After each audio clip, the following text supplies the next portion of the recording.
Oi, pessoal, boa noite. Raquel da Educação Canina. Hoje eu vim aqui fazer um Facebook Live, só um Facebook Live hoje, para a gente fazer um testezinho aqui, porque eu estava tendo alguns problemas, estou tendo alguns problemas aqui com o Facebook por alguma razão, e aí eu resolvi fazer essa live por aqui para a gente testar e ver como a coisa toda está funcionando, se está funcionando, se não está funcionando, enfim. Marlene, querida, que bom que você está aqui. Me diga se o som tá bom, se tá tudo certinho. Alguma coisa estranha acontecendo com o Facebook, porque eu tô tendo alguns problemas aqui há alguns dias já, não sei exatamente o que é, mas enfim, vou aproveitar essa oportunidade aqui para a gente falar um pouco sobre escolhas, renúncias e nossa responsabilidade, né? Vou entrar um pouco num tema que eu estava conversando com uma amiga minha ontem, sobre algumas escolhas que a gente faz e o preço que a gente paga por elas, né? Na realidade, esse é o tema aqui, né? Quando a gente fala, tá ótimo, maravilha, Marlene, obrigada, meu bem. Então, gente, quando a gente fala de escolhas, né? E eu vou entrar mais um pouco em detalhes sobre o que eu quero dizer com isso. Eu sempre recebo muitas perguntas de vocês. Normalmente as dúvidas que as pessoas têm nunca são como eu posso amar mais o meu cachorro, como eu posso dar mais carinho para o meu cachorro, como eu posso recompensar mais o meu cachorro, né? Normalmente as dúvidas são direcionadas de um outro lado, né? De um outro sentido, né? A gente fala sobre como eu posso interromper isso, como eu posso me livrar desse hábito ou daquele hábito, né? Então, como isso tudo faz um paralelo junto com a questão das escolhas e das renúncias que eu coloquei no título aqui dessa live.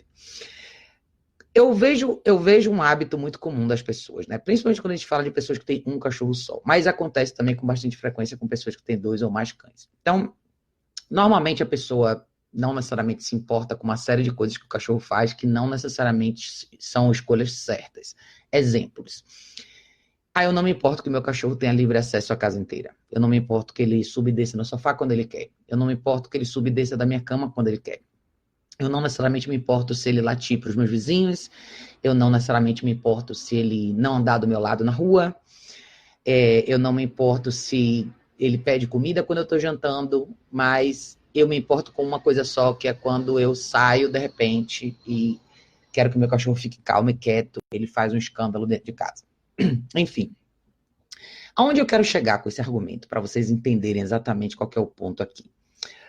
Muitas das coisas que a gente faz todos os dias, no sentido de educar os cães e criar bons hábitos, não é necessariamente porque a gente precisa de cada um desses pedacinhos em particular, mas porque todos eles juntos são a fórmula para ter uma resposta diferente desse quebra-cabeça, né?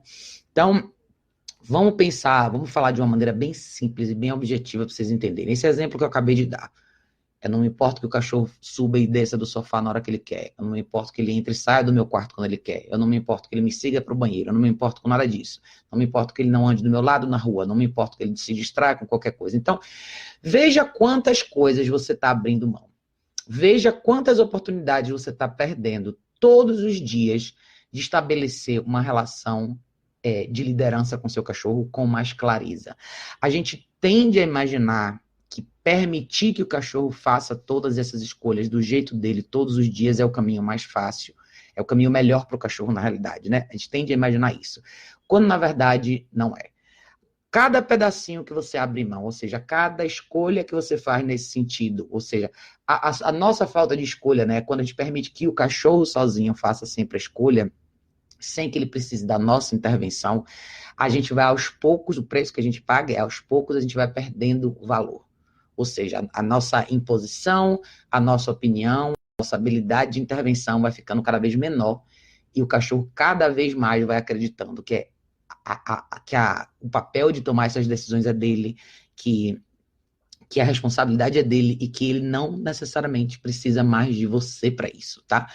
Então, vejam quantas oportunidades a gente perde. E aí, o que é que acontece? Como que vai ser justo? Como é que a gente pode imaginar que no momento, naquele momento específico, seja quando eu saio de casa eu quero que ele fique quieto, ou quando eu vou num restaurante eu quero que ele fique quieto. Por que a gente vai pedir só ali, quando a gente abriu mão de todo o resto?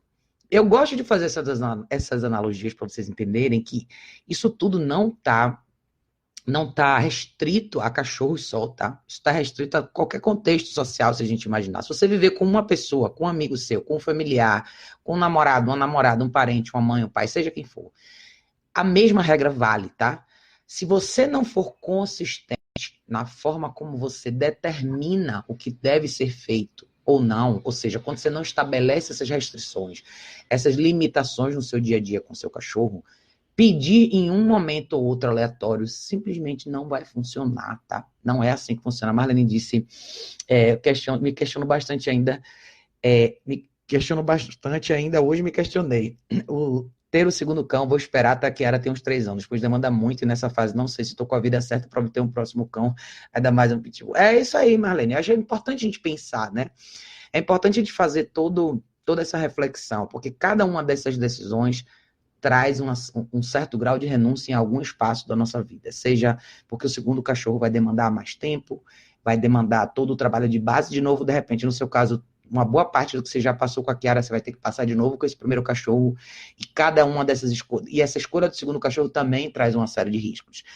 A análise do temperamento, acompanhar a fase de filhote, acompanhar esse desenvolvimento, sempre, é muito comum surgir no segundo cachorro uma série de coisas que vocês não viram no primeiro, que vocês já têm. Eu posso atestar isso, eu já passei por isso algumas vezes, né?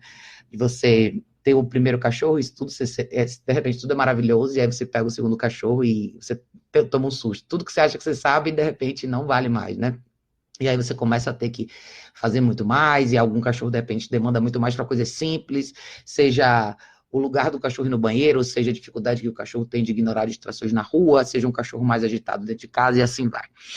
Mas, casando novamente com o termo que eu coloquei aqui no início, eu quero que vocês entendam, quando eu falo de escolha e renúncias, principalmente quando a gente quer muito do cachorro, em momentos específicos, você tem que pensar assim, se eu quero bastante, se eu quero mais, eu falo isso em alguns vídeos meus, né? Se você quer mais do seu cachorro, você tem que pedir mais.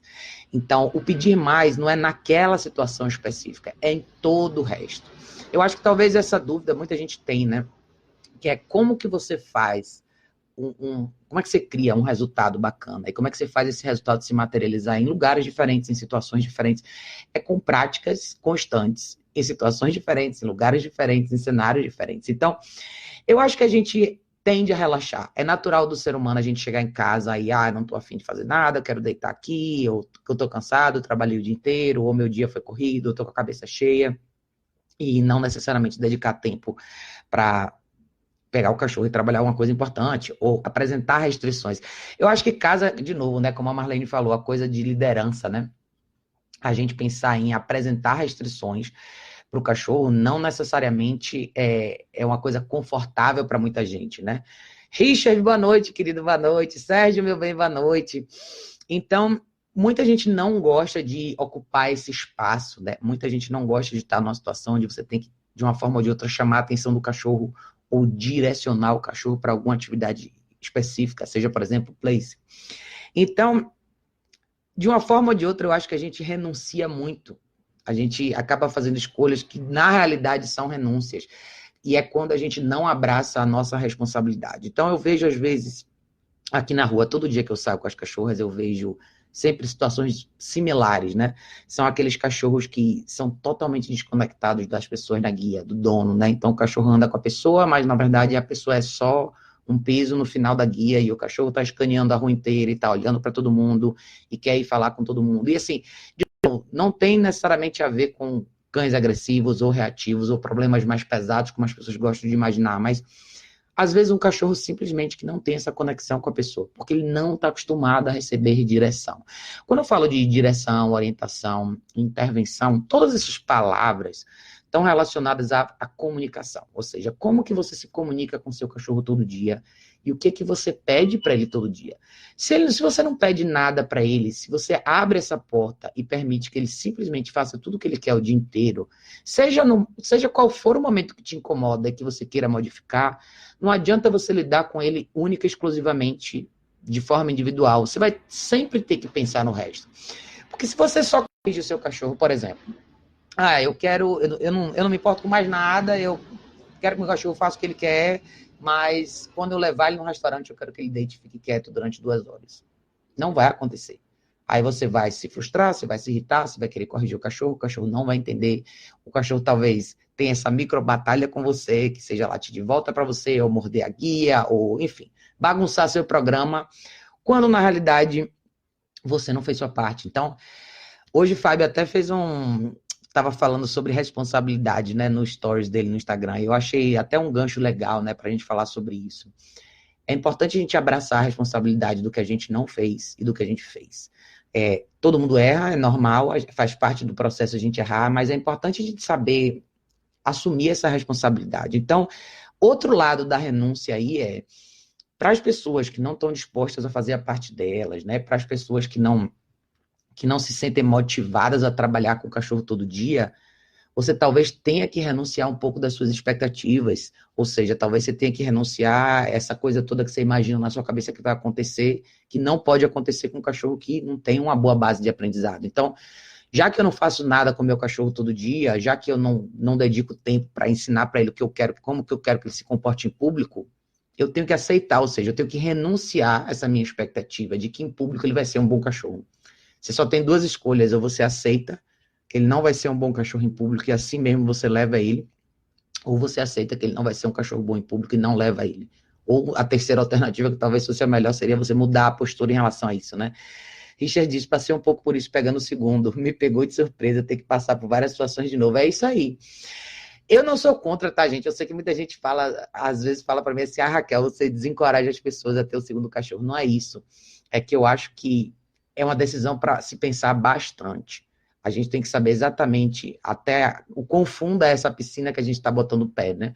É interessante, é atraente muitas vezes, né? A gente pensar no segundo cachorro e na ideia de ter um grupo maior, mas com isso vem mais e mais e mais responsabilidades. Eu acho que eu chamo tanta atenção em relação a isso porque eu vejo que as pessoas fazem pouco no dia a dia pelos cachorros. E isso, fazem pouco e esperam muito. Então, muita gente cai justamente nessa lacuna que eu falei, né? De eu não me importo necessariamente com os hábitos do meu cachorro em casa. O que eu me importo é quando um problema maior aparece. E essas duas coisas não são isoladas, não podem ser tratadas de forma isolada. Elas andam juntas, elas caminham juntas, né? Richard disse, consegui consertar várias coisas no meu filhote em relação a passeio, ficando parado com ele em um ponto muito movimentado. No começo ele queria interagir com tudo, gente, carros, outros cães, etc. Com o passar dos dias ele aprendeu que o papel dele não era interagir, só apenas estar lá, e o passeio ficou 1000 vezes melhor. Sensacional, Richard, é isso mesmo. É legal você ter passado por essa situação, né? Porque, principalmente na fase de filhote, você tem mais desafios, eu acho. Assim, se a gente considerar tudo na esfera da normalidade, um cachorro com mais de 8 meses, por exemplo, vai dar menos trabalho do que um filhotinho, entre 2 e 6 meses, né? E esses desafios vão acontecer. E o que você fez é super bacana, mas é uma coisa que pouca gente faz às vezes. Às vezes as pessoas não param e avaliam o quadro e falam, cara, isso não tá legal, eu vou trabalhar nisso. Talvez isso tenha sido uma coisa que te incomodou logo de cara. Isso é bom, tá? É bom você, às vezes, você já se ver de frente com a situação que é desconfortável em relação ao seu cachorro, para que você pule de cara e lide com isso. E é importante a gente pensar em todo o resto, né? Eu sempre falo para vocês aqui, as outras 22 horas importam muito, todos os pequenos hábitos que o seu cachorro tem em casa. Às vezes a própria inquietude do cachorro, né? A coisa do cachorro estar sempre de um lado para o outro, procurando alguma coisa, sempre em estado de alerta, né? Isso prejudica demais o cachorro em várias situações. E eu vejo um reflexo muito disso na rua, né?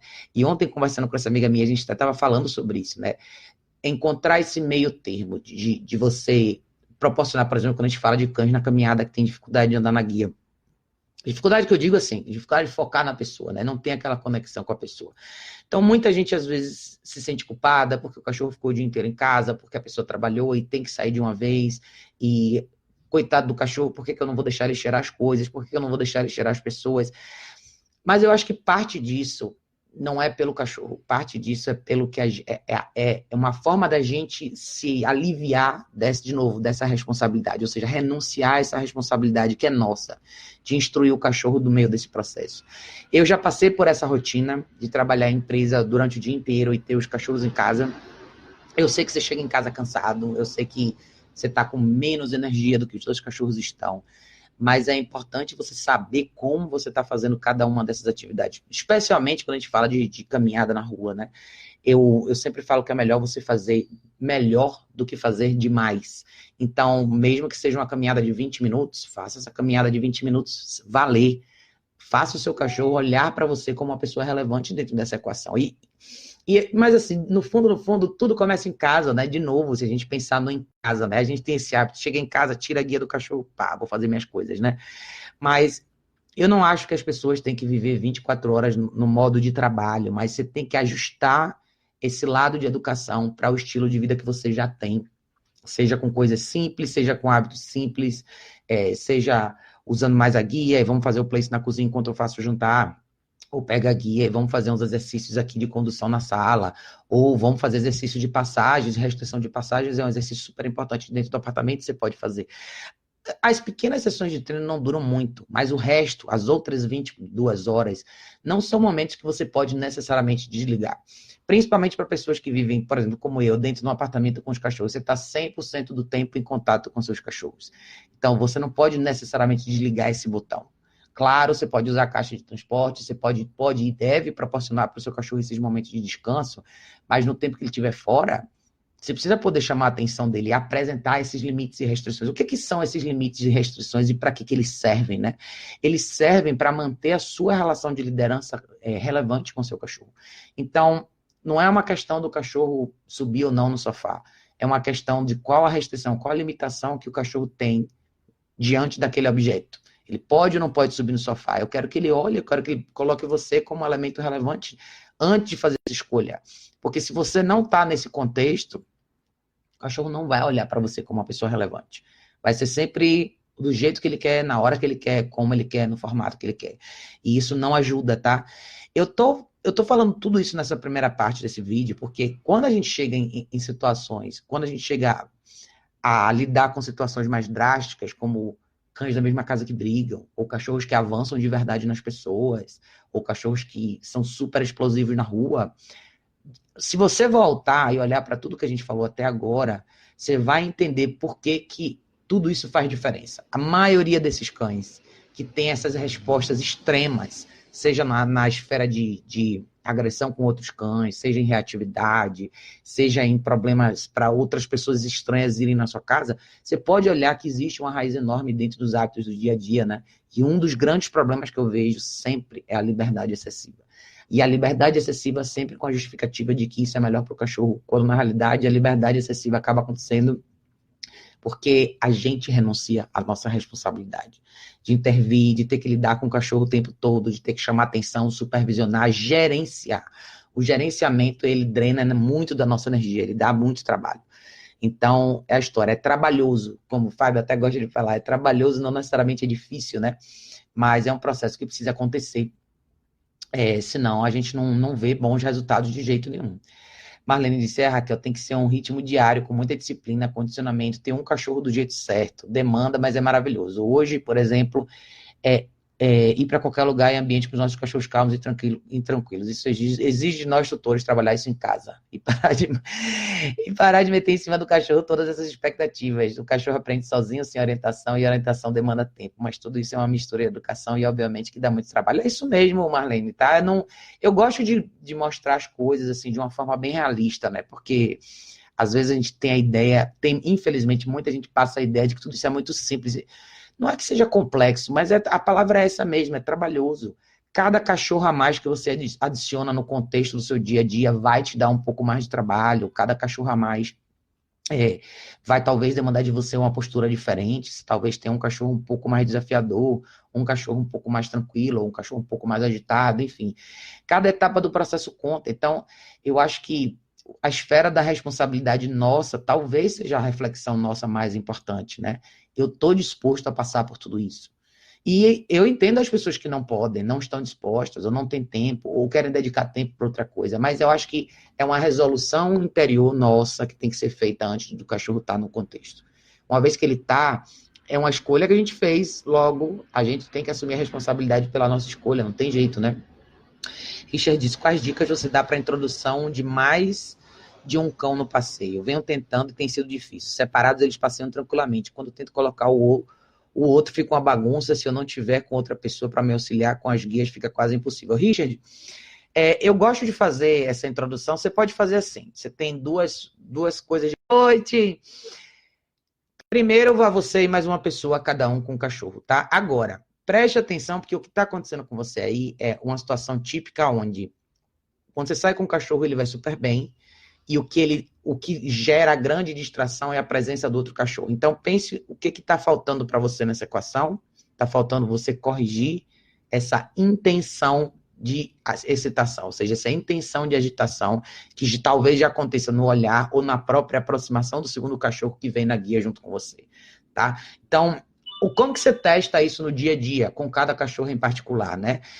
Teste esses cachorros quando você estiver caminhando com cada um deles individualmente, quando aparecem outros cachorros que vêm na sua direção, por exemplo. Você pode sair, e eu não me importo, eu até prefiro que você saia, mas eu quero que você preste atenção no cachorro e corrija aquele primeiro momento de distração. É aquele cachorro que está andando assim, de repente ele vê outro cachorro e é aqui que você tem que corrigir. Então você tem que se acostumar, talvez você esteja entrando já na esfera, na fase de correção mesmo, que você tem que começar a mostrar para cada um desses cachorros o que eles não podem fazer. Então, para que você comece a andar você com um e outra pessoa com outro, depois você com um de cada lado, depois você com os dois, cada um do lado do outro. Muito provavelmente o que está faltando é isso, esse momento específico de correção que você tem que dar no momento da intenção, ou seja, no momento que essa chave vira, né? Porque dependendo do ambiente que você está, vários cachorros vão se comportar bem. A diferença que pode acontecer aí é justamente com graus diferentes de distração. Ou seja, você tem um segundo cachorro, ou uma pessoa, ou uma criança correndo, ou uma bicicleta. Cada cachorro, às vezes, demonstra isso de uma forma diferente. Talvez a própria agitação deles dois estarem no mesmo ambiente cria isso. Outra coisa que você pode considerar, tá? Se eles dois dentro da sua casa, como que é a interação deles dois? Eles estão sempre juntos? Juntos que eu quero dizer assim, eles estão sempre no mesmo ambiente. Quando eles estão no mesmo ambiente, o que está acontecendo entre eles dois? Talvez, tá? Eu estou supondo aqui que eu não sei o cenário todo, mas existe uma chance disso tudo estar acontecendo, porque quando eles estão soltos juntos, eles estão sempre interagindo fisicamente um com o outro. Então, o segredo para você aí é volte para a ideia do conceito de existir e comece a trabalhar esses cachorros no place, os dois no place, no mesmo ambiente. E comece a colocar mais duração nessa situação. Cada um na guia, cada um com coleira, os dois no place, um no place aqui, outro no place aqui. Eu vou ser sincera, muitas pessoas já me perguntaram sobre essa coisa da interação dos meus cachorros, né? Mesmo quando meu grupo era grande aqui, eu nunca nutri esse hábito entre eles. Nenhum deles. Então, assim, o Zico e a Malu sempre se gostaram muito, sempre se deram muito bem. A Lúcia e a Kika também. A Malu sempre gostou de todo mundo. O Zico, meio que não ligava muito pra ninguém, só pra Malu. Mas a realidade é, eu criei um hábito entre todos eles aqui, que é não tem interação entre vocês. Eu acho que isso aconteceu só no comecinho, muito pouco, e muito rápido eu transicionei para estamos só no mesmo ambiente. Primeiro momento de interação, eu corto e acabou. Aí tu não, coitados, Raquel, eles não podem brincar. Não. E, de novo, eu não sou contra os cachorros interagirem ou brincarem, mas eu torno a minha vida mais fácil. E eu sempre falo isso para todos os meus clientes. Que tipo de convívio você quer ter com seus cachorros? Você é uma pessoa mais calma? Você é uma pessoa mais serena? Você gosta de paz dentro de casa? Se você gosta, nutra isso. Não fique tentando trazer coisas diferentes para você ter que interromper constantemente. Então, é muito particular de cada pessoa essa decisão, mas eu, Raquel, prefiro de verdade que os cachorros não interajam. Não interagem, eu quero dizer assim, fisicamente. Não precisa um pular em cima do outro, brincadeira, mordida, nada. É particular da minha parte, é minha postura em relação a isso, a meus cachorros é essa aqui. Isso fez com que minha vida com eles aqui em casa fosse infinitamente mais fácil. Esse hábito simplesmente nunca se enraizou, e aqui mesmo, quando todos eles estavam vivos aqui, o ambiente era, eu vou sentar aqui, vou trabalhar, tá sempre cada um deitado no lugar. Nunca eles tiveram esse hábito de um deitar por cima do outro, um rolar por cima do outro, um mordiscar o outro, não. Então eu sempre cortei isso muito cedo, e isso fez a minha vida muito mais fácil. Então essa é uma dica que eu posso dar para todos vocês que têm 2 ou mais cães. E é engraçado, né? Porque tem muita gente que me pergunta justamente sobre isso. Ah, Raquel, coitados, mas eles não podem brincar. Eu não vejo isso como uma coisa para você sentir dó. Pelo contrário, eu vejo você nutrir constantemente um estado de maior tranquilidade para os cachorros. Até porque eu não quero que os meus cachorros criem esse hábito e olhem para outros cachorros com esses olhos e falem assim, são outras possibilidades para a gente brincar. Oba. Não. Para mim é muito mais importante uma relação de respeito, de convivência, de tranquilidade do que dessa interação. Até porque eu não tenho espaço para isso. Eu moro num apartamento que não é grande. Eu nem teria espaço para deixar meus cachorros ter esse tipo de brincadeira e pegar fogo. E mesmo quem tem espaço, tá? Se você tem um espaço enorme e quer fazer isso, eu sempre falo, dou o mesmo conselho para todo mundo. Você quer que seus cachorros interajam? Tem uma regra para você fazer. A interação tem que começar porque você permitiu e ela tem que acabar quando você verbalmente falou que tem que acabar. É isso. Porque o que acaba acontecendo? Eu não sei se vocês chegaram a ler o artigo que eu postei no site sobre a questão da síndrome de ninhada, os filhotes que são criados juntos, né? E eu acho que vai até mais além do que aquele artigo disse. Eu acho que tem muito a ver com, independente da idade, a forma como os cachorros vivem todo dia. Quando a gente nutre essa constante, ou seja, a gente se exclui da equação e deixa os cachorros literalmente interagirem livremente, constantemente, primeiro, eles vão ser mais importantes um para o outro do que você. Segundo, o nível, a intensidade dessa interação pode começar a ficar alta demais e você tem um poder menor de intervenção. Então, às vezes, isso começa a ficar complicado. Você, às vezes, deixa a corda, estica a corda demais, na hora que você tem que trazer, você não consegue. Então, eu acho que o único pré-requisito é se você sabe intervir. Talvez o que esteja acontecendo no seu caso é isso, tá, Richard? Talvez o seu filhote esteja muito, super, ultra, hiper empolgado com a ideia de estar perto do seu cachorro mais velho, e toda vez que o seu cachorro mais velho aparece no contexto, o que vem imediatamente na cabeça dele é isso, né? Então, eu acho que um bom exemplo disso é, quando a Matilde fica aqui em casa, aquela beaglezinha, eu nunca deixei ela ter esse grau de interação com os meus cachorros. E ela adora cachorro. Ela vê outros cachorros, ela faz aquele tumulto todo. Então, por que foi mais fácil sempre para mim, desde pequena, inserir ela no contexto de caminhada com as minhas aqui, com todo mundo, até quando o Zico estava vivo? Porque aqui em casa não acontecia de forma diferente. O que eu pedia dela na rua era o que eu pedia dela aqui em casa, que era a primeira coisa é respeito. Então, eu não faço questão que você interaja, cheire, nada disso. Vamos sentar aqui, todo mundo? Vamos. Você vai deitar aqui, as cachorras vão deitar ao seu redor? Vamos. Mas começou a ideia de vamos pular um por cima do outro? Não. Então, eu nem deixei essa possibilidade surgir. E eu acho que para muita gente, às vezes, isso faz diferença. Veja se não é uma coisa que possivelmente poderia estar acontecendo com você. Marlene disse, exatamente, eu penso igual, e ainda mais aqui em Portugal, vizinhos em casa ou na rua, é preciso que os cães sejam calmos e são bem mais felizes que os cães que estão constantemente em agitação. Isso não é saudável. Eu também acho, eu acho, Marlene, também. É engraçado, eu sempre faço essa analogia, né? Pense assim, num grupo de pessoas numa festa com som barulhento, todo mundo pulando, um empurrando o outro, ou pense numa exposição de quadros, numa galeria de arte, onde tem talvez a mesma quantidade de pessoas ou menos, mas o som é mais suave, é mais baixo, as pessoas estão conversando no outro tom, existe uma delicadeza maior nisso tudo. E eu, Raquel, como indivíduo, aprecio muito isso. Então, é muito particular de cada um. Eu sei que tem gente que gosta de ver esse outro lado da moeda, mas quando as pessoas falam que gostam disso, eu sempre gosto de dar um alerta que é o seguinte: pense por que você gosta disso. Pense por que a ideia de ter dois cachorros brincando, interagindo juntos o tempo todo, por que isso te satisfaz? O que isso traz para você? Será que parte disso não é uma projeção sua? Ou parte disso não é uma necessidade sua de ver essa cena romântica e bonita que você interpreta assim, com dois cachorros pulando, brincando e correndo? Eu sei que muita gente gosta disso, tá? Não estou dizendo que é o seu caso, tá, Richard, mas eu estou aumentando um pouco mais o alcance dessa nossa conversa aqui, caso isso, enfim, se encaixe na situação de alguém. Eu, Raquel, prefiro cães quietos, sabe? Cães, tipo, cães esfinges do Egito, todo mundo senta, fica calmo.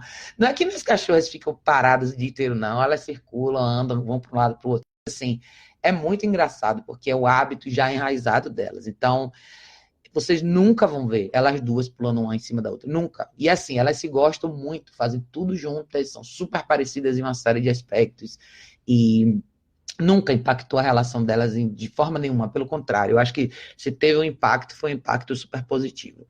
Talvez esse ponto aí que o Richard levantou seja até um ponto interessante, até que case um pouco com a proposta desse vídeo mesmo, né, da gente falar sobre escolhas e renúncias. É a escolha que você faz, é mais uma escolha que você faz, a forma como eu quero que meus cães interajam. Eu dou um alerta em relação a isso também, gente, para quem tem dois ou mais cães em casa. A maioria dos casos que eu já atendi de cães, que eu já atendi presencialmente de cães da mesma casa que brigam, sempre tem um elemento em comum, e justamente é esse elemento de interação, principalmente na primeira fase, né? Seja quando os cães são mais jovens, ou quando um é filhote e acabou de chegar, o outro é um pouquinho mais velho. Então, todos esses casos têm esse elemento em comum. Essas relações que eventualmente viram explosivas ou viram relações de briga, tem milhões de variáveis, mas dentro, no início, se você for olhar, esses cães sempre começaram convivendo assim, convivendo juntos, interagindo, brincando. É difícil você identificar, às vezes, para muita gente é difícil identificar o que é brincadeira e o que passa atravessa o limite de uma possível briga, né? E a gente vê isso, por exemplo, se você analisar esses animais selvagens, mesmo, e assim, não estou falando que uma coisa é animal de forma geral. Eles, no início, quando eles são filhotes, essa brincadeira mais intensa, ela é uma prática. Ela é uma prática de possíveis batalhas mais na frente. É quando o cachorro testa os limites dele mesmo, testa os limites do outro. A mordida é mais leve, depois começa a ficar mais forte. O empurrão é mais leve, depois fica mais forte. O subir por cima do outro é mais leve e fica mais forte. Então, tudo é um ensaio, né? Tudo é um ensaio. Então, tudo que a gente nutre, eventualmente, evolui para alguma outra coisa. Então, eu gosto de manter as coisas bem claras. Preto no branco, simples, sem confusão. É isso que eu quero, dessa forma que eu quero que a coisa funcione aqui em casa com meus cachorros. Então, pense direitinho sobre isso. Mas é isso, gente. Eu não vou me alongar muito nessa live de hoje, não. Só queria fazer esse teste para ver se estava funcionando aqui o Facebook. Eu tô com alguns problemas, já tem pelo menos uns 4 dias que eu tô com alguns problemas com o Facebook. Não consigo postar, tá uma coisa meio esquisita. Então, eu queria testar aqui para ver se estava funcionando direitinho, mas até que foi bom que a gente bateu um papo legal, falou sobre coisas interessantes. Mas eu vou provavelmente fazer uma live nesse final de semana, eu vou avisar vocês pelo Instagram direitinho, se vai ser no sábado ou no domingo, provavelmente vai ser no domingo, mas talvez eu venha na sexta-feira ainda de novo para a gente bater um papo, vou ver se eu consigo resolver essas questões aqui do Facebook direitinho, mas obrigada mais uma vez para todo mundo que teve a oportunidade de vir aqui, Marlene, Richard, Lu, todo mundo que passou por aqui. Beijo enorme, pessoal. Vocês são maravilhosos. A gente se vê em breve no próximo vídeo.